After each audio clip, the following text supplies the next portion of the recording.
मैं हूँ आपके साथ सिमरन और आप देख रहे हैं पल्स 24 न्यूज। एक नजर डालेंगे 20 बड़ी खबरों पर। थाईलैंड दौरे पर प्रधानमंत्री नरेंद्र मोदी। बिम्स्टेक शिखर सम्मेलन में पीएम मोदी हुए शामिल। थाईलैंड दौरे पर प्रधानमंत्री नरेंद्र मोदी बैंकॉक में बांग्लादेश के मुख्य सलाहकार मोहम्मद यूनिस के साथ हुई बैठक। कई मुद्दों को लेकर हुआ विचार विमर्श। लोकसभा के बाद राज्यसभा में वक्फ परीक्षा में पास हुई सरकार। राज्यसभा में लंबी बहस के बाद पारित हुआ वक्फ संशोधन बिल। विपक्ष में अभी भी बनी हुई नाराजगी। दिल्ली में वक्फ संशोधन विधेयक पारित होने पर बीजेपी सांसद जगदीपिका पाल का बयान। कहा, इस संशोधन से गरीब और जरूरतमंद लोगों को फायदा मिलेगा। ये वक्फ के संशोधन विधेयक का एक बहुत बड़ा रिफॉर्म है। एक वाकिफ जिस मंशा से वक्फ को करता है कि हमारी इस प्रॉपर्टी को हम गॉड के नाम पे, अल्लाह के नाम पे वक्फ कर रहे हैं और इस वक्फ की आमदनी से गरीब को, पसमानदा को, खवातीन को, अनाथ को, बच्चों को, महिलाओं को, विधवाओं को इसका फायदा मिलेगा। तालीम में या उनके हेल्थ में या और मदद मिलेगी। लेकिन इस वक्त से अभी पूरे देश में न कहीं कोई यूनिवर्सिटी बनाई गई, न कोई मेडिकल कॉलेज बनाया, न इंजीनियरिंग कॉलेज बनाया और उसका फायदा कहीं किसी एक गरीब को नहीं मिल रहा है। और वो वक्फ का फायदा केवल मुतवल्ली, और waqf once is a waqf is always waqf. और फिर भी उस वक्फ की प्रॉपर्टी जो गॉड के नाम पे किसी ने वक्फ किया उसको भी बेच दे रहे हैं, उसको भी खुर्द-बुर्द कर दे रहे हैं। मुतवल्ली हो, केयरटेकर्स हो, वक्फ बोर्ड के जुड़े हुए अहलकार हो। तो आज उसमें एक बहुत बड़ा सुधारवादी कदम है। अब देश की वक्फ की प्रॉपर्टी को रजिस्टर्ड किया जाएगा। इस कानून के दोनों सदनों में पारित होने के बाद 6 महीने में वामसी पोर्टल भारत सरकार के अल्पसंख्यक मंत्रालय पर डाला जाएगा। इसके रख रखाव के लिए बोर्ड को और सुव्यवस्थित किया जाएगा। उस बोर्ड के साथ साथ उसके इनकम की ऑडिट करेगी सीएजी के द्वारा नियुक्त किए हुए ऑडिटरों के द्वारा। तो इस सरकार का ये अमेंडमेंट का खास उद्देश्य था कि वक्फ की प्रॉपर्टीज का ठीक से उसका एडमिनिस्ट्रेटर हो और उसके इनकम का फायदा गरीब मुसलमान को मिले। अब आज ये कांग्रेस पार्टी हो, समाजवादी पार्टी हो, डीएमके हो, तृणमूल कांग्रेस हो, किस तरह से विरोध कर रही है। ये कह रही कि भाजपा मुसलमानों में डिवीजन करा रही है। तो इसका मतलब है कि अगर इस विधेयक से गरीब मुसलमान को, पसमानदा मुसलमान को, महिलाओं को वक्फ बोर्ड में अगर हम वहां पे मेंबर बना रहे हैं, जो अभी तक वक्फ में न महिलाएं थी और न पसमानदा, न ओबीसी, न गरीब, तो ये तो एक नया अध्याय शुरू हो रहा है कि उस वक्फ में सबका सहभागिता, सबकी हिस्सेदारी होगी। तो इससे तो एक वेलकम करना चाहिए। लेकिन आज इस वक्फ के संशोधन का अगर विधेयक देश के माने जाने धर्मगुरु अजमेर शरीफ के सज्जादा नसीन नसरुद्दीन चिश्ती अगर वो बिल का समर्थन करते हैं, पसमानदा महाज के अध्यक्ष बिल का समर्थन करते हैं। दिल्ली में वक्फ संशोधन बिल राज्यसभा में पारित होने के बाद सांसद रेखा शर्मा ने कहा, विपक्ष के पास कोई तर्क ही नहीं था। लोकसभा में बिल पास होने के बाद लोगों में जो खुशी थी वो नजर आ रही थी। मैंने तो पहले ही कहा था दोनों जगह होगा पास, कोई तर्क ही नहीं था विपक्ष के पास। जो तर्क था वो खुद भी मुझे नहीं लगता उस पर विश्वास कर रहे थे, जनता भी विश्वास नहीं कर रही थी। कल लोकसभा में पास होने के बाद ये पक्का हो गया था कि राज्यसभा में होगा, क्योंकि बाहर जो जनता की खुशी थी लोकसभा में पास होने के बाद वो हम सबको नजर आ रही थी, न्यूज़पेपर्स में नजर आ रही थी, लोगों से बातचीत करके पता चल रहा था। हम खुश हैं कि आज ये हिस्टोरिक बिल पास हुआ, एक कानून बना और वक्फ की प्रॉपर्टी पे जो इल्लीगल लोग बैठे हुए थे अब मुझे लगता है उनको खाली करनी पड़ेगी। जो जिन लोगों के लिए है वो प्रॉपर्टी उनके काम आएगी, वो पैसा जिनके लिए काम आना चाहिए वो आएगा। और मणिपुर के लिए भी यही हुआ, दोनों बिल पास हुए। मैं चाहूंगी कि सारे लोग, पूरे भारत के लोग मोदी जी का धन्यवाद करें। स्पेशली जो गरीब मुस्लिम लोग हैं वो मोदी जी का धन्यवाद करें, हम तो कर ही रहे हैं। दिल्ली में वक्फ संशोधन विधेयक राज्यसभा में पारित होने पर सपा सांसद रामजी लाल सुमन ने कहा, सरकार के पास संख्या ज्यादा थी इसलिए विधेयक पारित हो गया। उनकी संख्या ज्यादा थी, पास हो गया, इसमें क्या बात है। एक जागरूक प्रतिपक्ष का जो धर्म होता है, बहुत सार्थक बहस हम लोगों ने अपनी बात की, इसके बावजूद भी उनको संख्या बल ज्यादा था तो पास हो गया। अब देश में इस तरह की चर्चाएं होंगी, वक्त को लेकर के बार बार इस तरह के उठाए जाएंगे। ये कोई चर्चा नहीं होगी, सब लोग इनकी नीयत को जानते हैं। देखिए, पिछले 11 वर्षों में कोई काम ऐसा नहीं किया नरेंद्र मोदी जी ने जिसकी वजह से हिंदुस्तान का जो अकलियत थी, अल्पसंख्यक थे, वो समझते हैं कि हमारे आदमी है। तो सबसे बड़ा सवाल है, बिल तो पास हो गया, ये देखना है इनका आचरण क्या होगा, क्योंकि बिल पास होना बहुत आसान काम है, उनको इम्प्लीमेंट करना अलग बात है। तो कुल मिलाकर के अब तक जो अनुभव रहे वो ठीक नहीं रहे, और मैं नहीं समझता कि इनकी नीयत साफ है, इनकी नीयत निश्चित रूप से खोटी है। दिल्ली में वक्फ संशोधन विधेयक 2025 राज्यसभा में पारित होने पर कांग्रेस सांसद अभिषेक मनु सिंघवी ने कहा, नैतिक जीत हमारी हुई है, बड़ी संख्या में इस बिल का विरोध हुआ, ये बहुत संकीर्ण बहुमत है। ये रोचक बात है कि यद्यपि ये पारित हुआ है, बहुत हद तक नैतिक जीत हमारी हुई है। बहुत बड़ी मात्रा में लोकसभा में कोई 30-35 वोट का फर्क था, विरोध हुआ इस बिल का। राज्यसभा में भी 92 और 95 2 वोट आए, बड़ी भारी मात्रा में है। और पहले वोट में तो आम बहुमत भी नहीं था सरकार का, दूसरे वोट में बहुमत था 250 में। तो ये बहुत संकीर्ण बहुमत है। मैं समझता हूं इससे देश का, जनादेश का एक जो मूड है, जो मत है, वो जाहिर होता है। ये हुई पहली बात।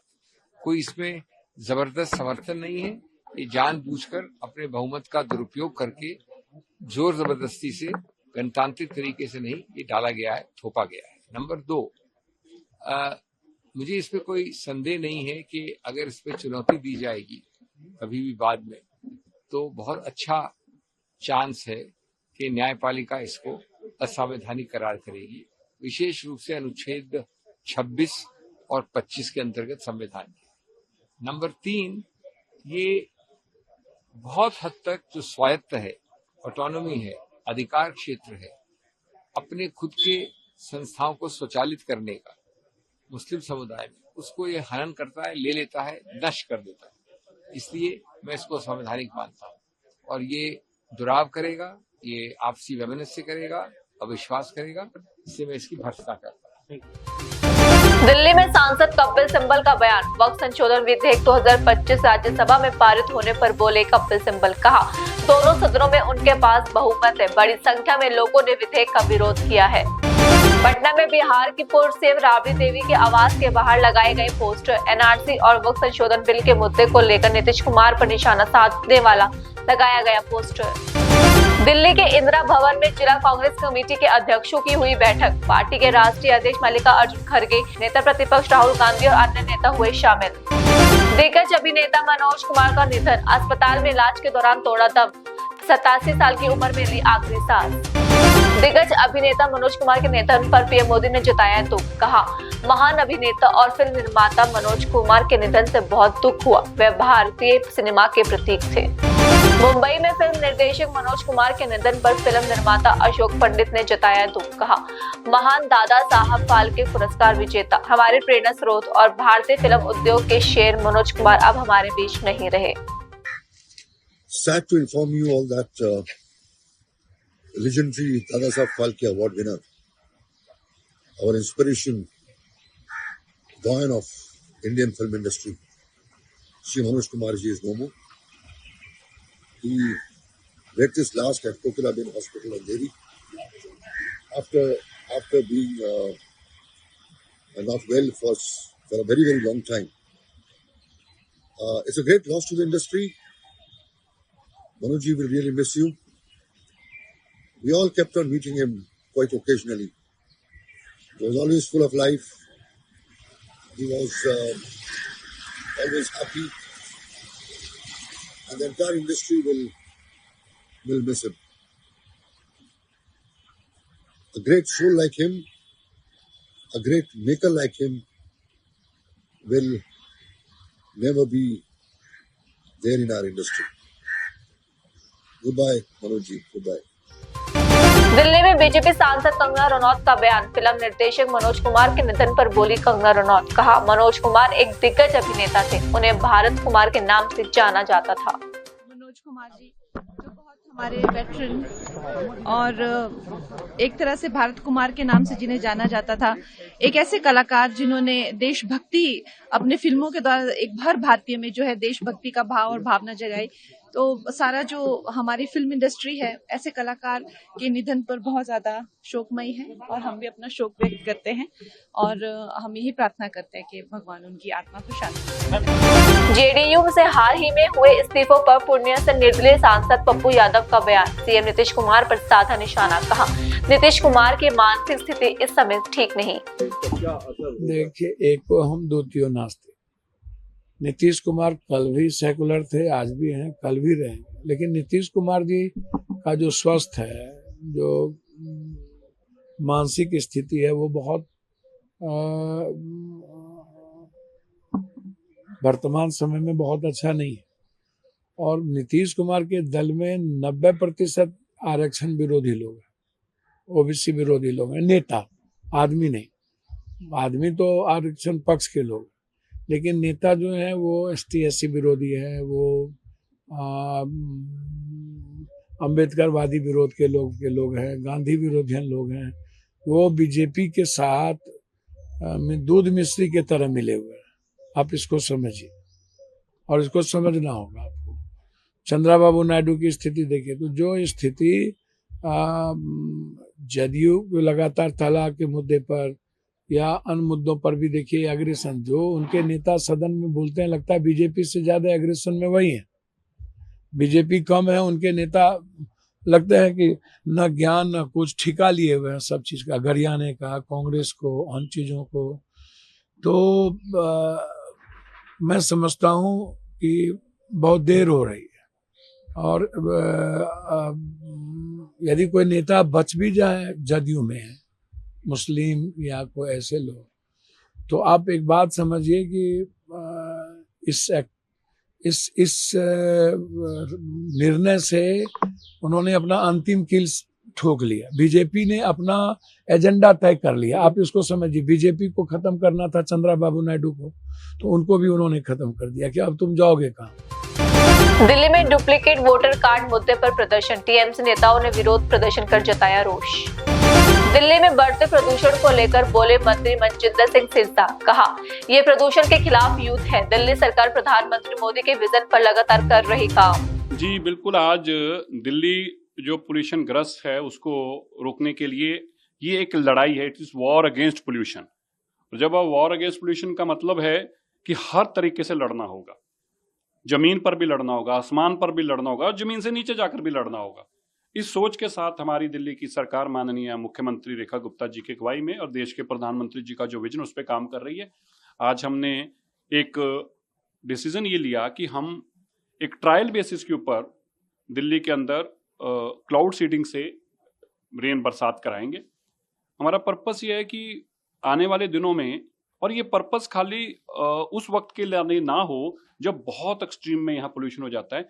हम चाहते हैं कि एक बार हम एक ट्रायल करें और ट्रायल के बाद हम जब भी ग्रैब के ऊपर आने की बात आए तो हम अपनी कोशिशें लगातार उसमें करें कि हम किस तरह से क्लाउड सीडिंग से बरसात करा सकें। दिल्ली के सीएम रेखा गुप्ता का बयान। कहा, सीएम बनने के बाद मैं पहली बार दिल्ली विश्वविद्यालय के कैंपस में आई हूँ। मुझे बहुत खुशी हो रही है। मैंने उस विश्वविद्यालय से शिक्षा ली है जिसका दुनिया में इतना नाम है।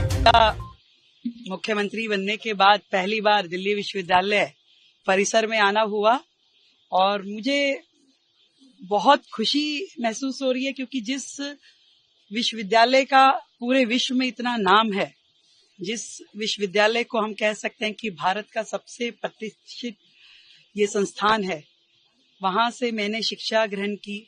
और आज मुख्यमंत्री के तौर पे जब मेरा स्वागत यूनिवर्सिटी के द्वारा किया गया, तो मैं अपने जैसी उन लाखों स्टूडेंट्स के बारे में सोचती हूँ जिन्होंने इस यूनिवर्सिटी से एजुकेशन लिया और न जाने विश्व में किस किस कोने में अपने जीवन को किस आयाम पे वो जी रही हैं।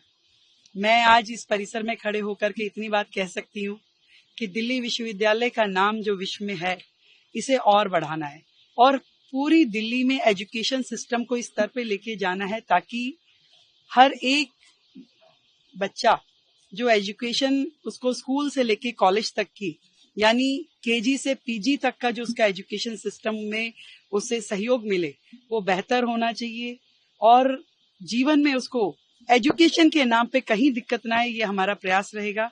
मैं आज दिल्ली यूनिवर्सिटी के सभी ऑफिसर्स को, हमारे वीसी महोदय को बहुत बधाई देती हूँ कि जिन्होंने 100 वर्ष यूनिवर्सिटी के होने पे यूनिवर्सिटी में इतने अच्छे क्रिएटिव इवेंट्स किए और नए नए आयामों पर दिल्ली यूनिवर्सिटी को लेके गए। आगे आने वाला समय जो भारत के लिए, भारत की आजादी के लिए स्वर्णिम वर्ष होने वाला है, उसमें और अधिक हम अच्छे काम करें, नए कॉलेजेस खोलें, नई यूनिवर्सिटीज खोलें और एजुकेशन की फील्ड में भारत को उत्तम करें, दिल्ली को सर्वोत्तम करें। आपने एजुकेशन टूरिज्म का जिक्र करा अपनी स्पीच के दौरान, उसके लिए क्या करें? यस, ऑफ कोर्स हमारे एजुकेशन सिस्टम को हम इतना मजबूत करें कि देश विदेश के बच्चे यहाँ पढ़ने के लिए आए, उनको हम पूरी सुविधाएं दें, नए परिसर दें, इंफ्रास्ट्रक्चर दें और अच्छी एजुकेशन दें। Thank you so much. Delhi में स्टार्टअप महाकुंभ का उद्घाटन दिवस समारोह, केंद्रीय मंत्री पीयूष गोयल हुए शामिल। समारोह को केंद्रीय मंत्री पीयूष गोयल ने किया संबोधित। साधारणतः अगर प्रधानमंत्री जी आज थाईलैंड नहीं गए होते तो वो जरूर आके स्टार्टअप महाकुंभ का शुभारंभ करते,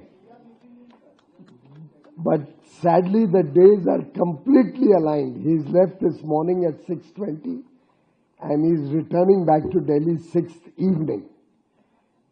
So all the 3 days he's on international travel up to the 5th, and from there he goes to Tamil Nadu. So really we are missing him, particularly as I was seeing the video and I recalled that this whole idea of Startup India was launched in 2016 from Vigyan Bhavan. I don't know if you saw that video just now when the Startup India was launched. That's Vigyan Bhavan. That used to be India's premier location for all grand functions, all major functions where the president, the vice president, or the honorable prime minister, any of our honorable dignitaries was attending. They were all being held at Vigyan Bhavan. Look at the metamorphosis between 2016 and today, when we are assembled in this grand premises at Bharat Mandapam. That is the changing landscape of new India that we are all witnessing. Jaipur में CM Bhajanlal Sharma ने की meeting, राजस्व विभाग के अधिकारियों के साथ बैठक की। फिलहाल के लिए आप मुझे दीजिए इजाजत और बाकी की तमाम खबरों के लिए बने रहिए पल्स 24 न्यूज के साथ। नमस्कार।